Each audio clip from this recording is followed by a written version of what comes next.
So once you've finished all your metal and plastic, you're going to have something that looks a bit like this, I hope.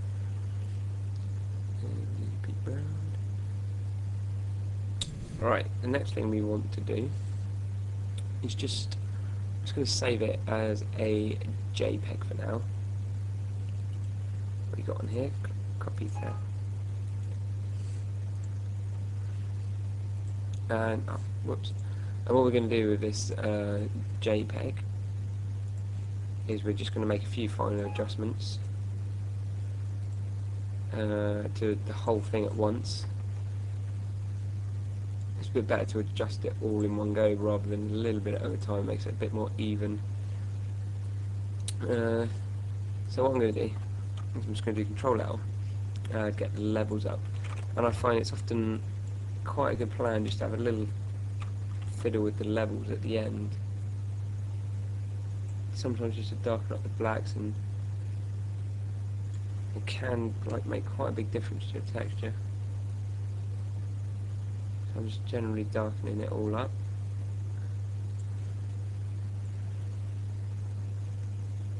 I think that would about do. You could also have a fiddle with the colour balance here, and these just allow you to add a little touch of colouring to your texture, but you only want a teeny bit.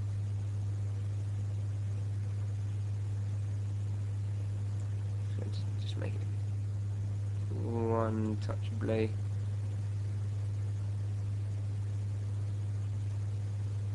Whoop. Yeah,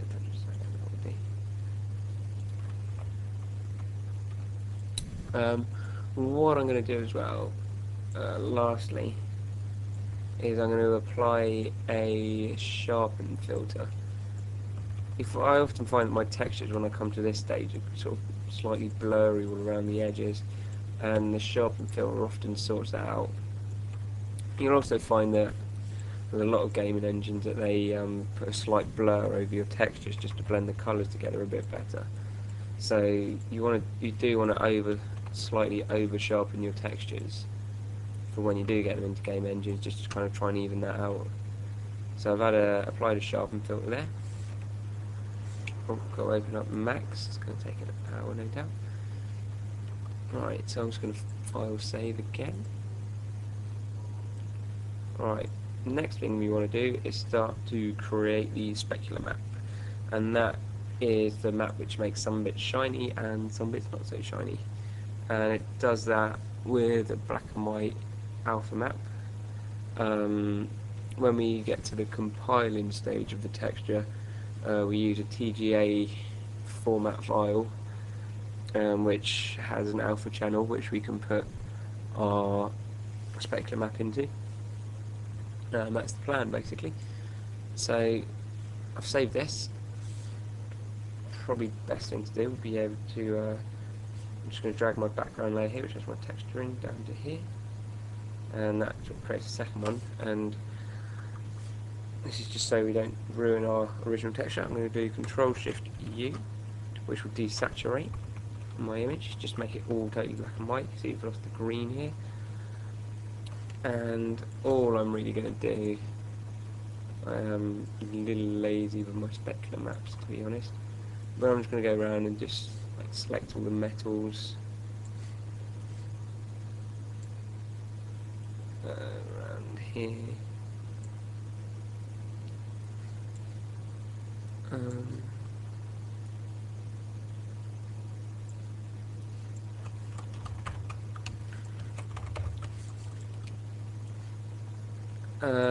With the actual compiling process as well, you can go in and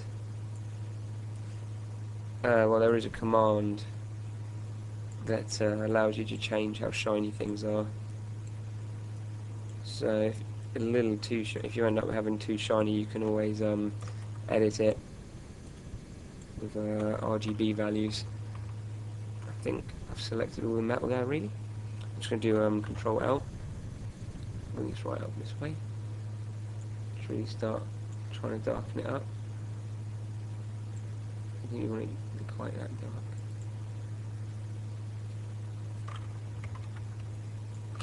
So basically blacks are not shiny and whites are very shiny. So a metal, I think this Glock probably is quite matte, but the areas that would have scratched off would be quite shiny underneath, so the level seems to quite naturally do that, which is good. I'm just going to press OK, and then I'm going to hit Control Shift I to select the inverse, and I'm just going to go Control L again and again to start working on the levels.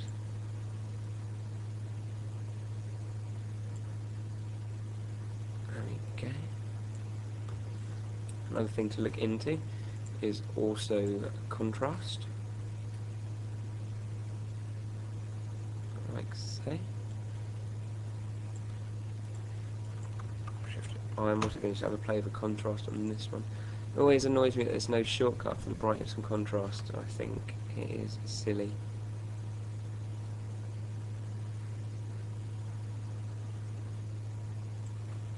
There we go. I'm just going to get a brush here and just lightly paint over these this little bit of writing that I've done. Don't want them so shiny.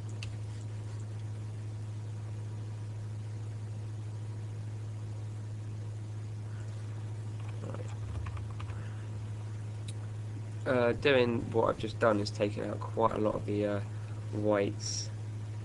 So what I'm going to do is just come into our metals layer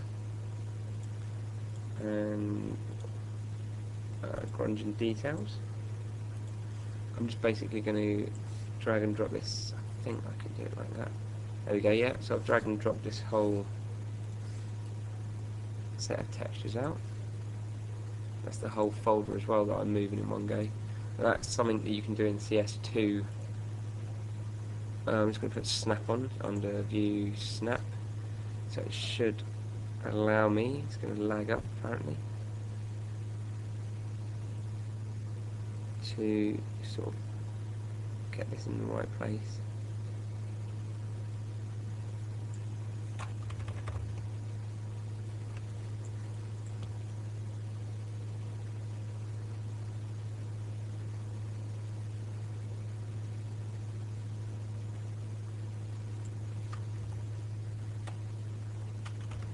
I think that looks right to me.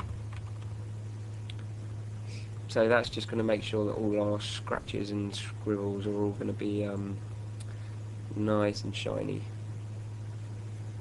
Right. I'm just going to chuck these layers together. That was a Control E. Oopsie daisy. Right down. Right, I don't want to do that. What I want to do, file save as. I'm going to save this as a separate JPEG called Glock Specular. Yes, I will replace it. Okay. So now what we want to do is combine these two textures. I've got the original one here, which I've applied the sharpen filter to, and I've got these other two, or the other one, which is this, which is going to be our specular. We can test it on the model. Let's open the model up. Oh, yay! Let's try this one.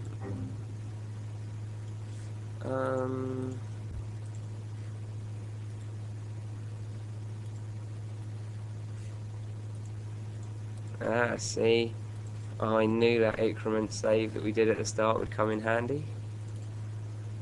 I'm gonna have to just go back a few steps. Open, no. There we go, look, fantastic. And this is why you should use increment save. Right, so I've got material here. Under my diffuse, I have my Glock texture, which is Glock 3, open. Under the materials rollout, I'm going to put on specular level, okay. bitmap. It's going to head over to our textures, and I'm going to put on a Glock specular. I'm just going to do a quick render with the specular off, just to show you the difference.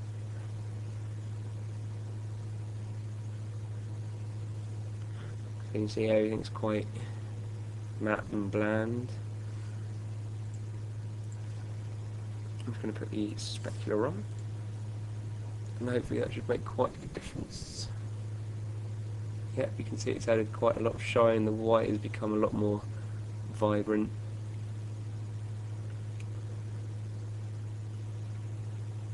There you go, I think that will do.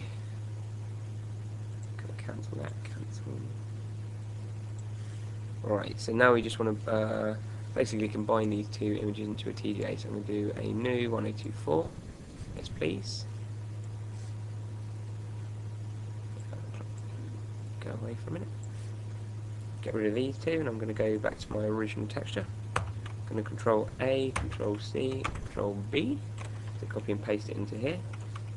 I'm just going to do a Control E just to collapse those down. And then I want to click on this Channels tab here. This is where we are going to put the alpha.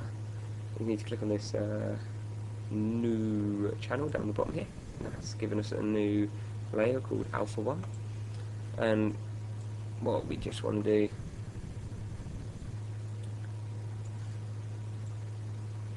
is copy and paste this information over.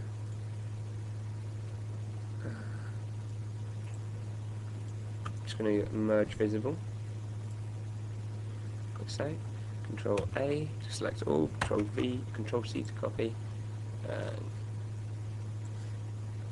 then back into my alpha on the second map, and just Control V to paste it in. And that is that finished. Just turn the alpha off there, like so. And that's that finished. What I'm going to do is File, Save As. I've just created a folder called Final, where I put that Max file, which doesn't work, which I'm actually uploading right now. Whoops, I'll have to test it again in a minute. And I'm just going to call this Glock.tga. Make sure alpha channels are ticked. Save. I'm just going to put it on 32-bit. Okay. And that is the texturing finished. That was the final little bit.